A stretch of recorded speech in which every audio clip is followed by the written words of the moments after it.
Psalm 62 is our text today as we're looking at a few Psalms this week. In Psalm 62, he begins by a great declaration. My soul waits in silence for God only.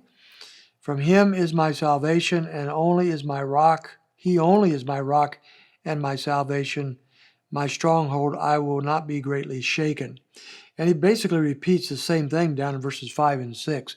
So he opens up by noticing God, who God is. I want you to notice the words only.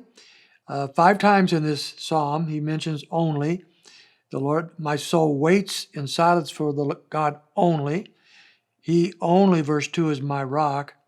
In verse 4, those who counsel against him, they do so only to thrust him down. Verse 5, my soul waits in silence for God only. Verse 6, he only is my rock. And so he's being very exclusive here. The enemy is trying to knock him down, but his hope, his strength is found only in one resource, and that resource is his God. And so he's speaking of this, and because he knows the Lord is his rock and his salvation, verse 2, he will not be greatly shaken. Now, ordinarily he would be shaken because in verses 3 and 4, very interesting passage, we find people, it's kind of hard to understand at first, but it says like a leaning wall, like a tottering fence. They've counseled only to thrust him down from his high position. What they're doing here is that they see a weakness in David. They see the possibility that they could knock him down, that could cause him to fall. And so seeing this weakness, they have moved in. And they're expecting they're going to be able to bring him down like a bad fence. But instead of that happening, the Lord is going to rescue them. But they're willing to do anything to get the job done. Verse 4 says they delight in falsehood. They bless with their mouth, but inwardly they curse. So these are not only enemies, they're deceivers. These are people that are going and saying to David and perhaps to his friends good things. They're being flattering. They're flattering. They seem to be on David's team, but they're not.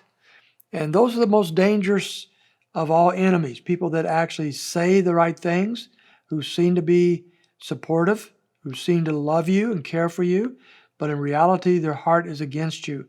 And when they see an opening to hurt you, they do.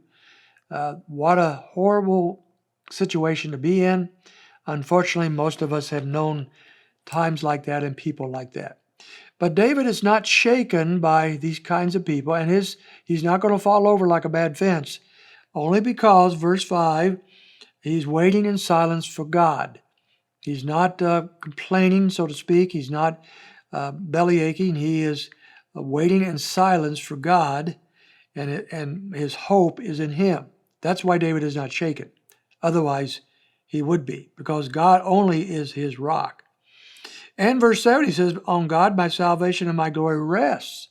Yeah, what a thing to be able to rest in his salvation and glory. He's the strength, he's the rock, and he's going to pour out, verse 8, pour out your heart before him. He calls not only himself but others to do that, to pour out their heart before him. What a very applicable command, you might say, or instruction, that when we are in those hard times, pour your heart out before him.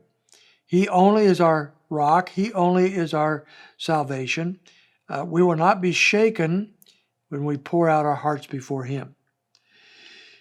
In verses 9 and 10, he moves on. There's temptations to place his hope in other places. He could place his hope in people of rank, but they're a lie. They go up in the balances. They go up lighter than breath. It says, in other words, when we weigh them against God himself, they're nothing. They have no power, no weight whatsoever. They're nothing. Verse 10, do not trust in oppression. Do not vainly hope in robbery. Don't do evil things. And even wealth. If riches increase, do not set your heart upon them. Wealth can come and go very easily. Don't put your heart and hope in your wealth. Only, verse 11, once God has spoken, twice I've heard this, that power belongs to God, and loving kindness is yours, O Lord, for you recompense a man according to his work.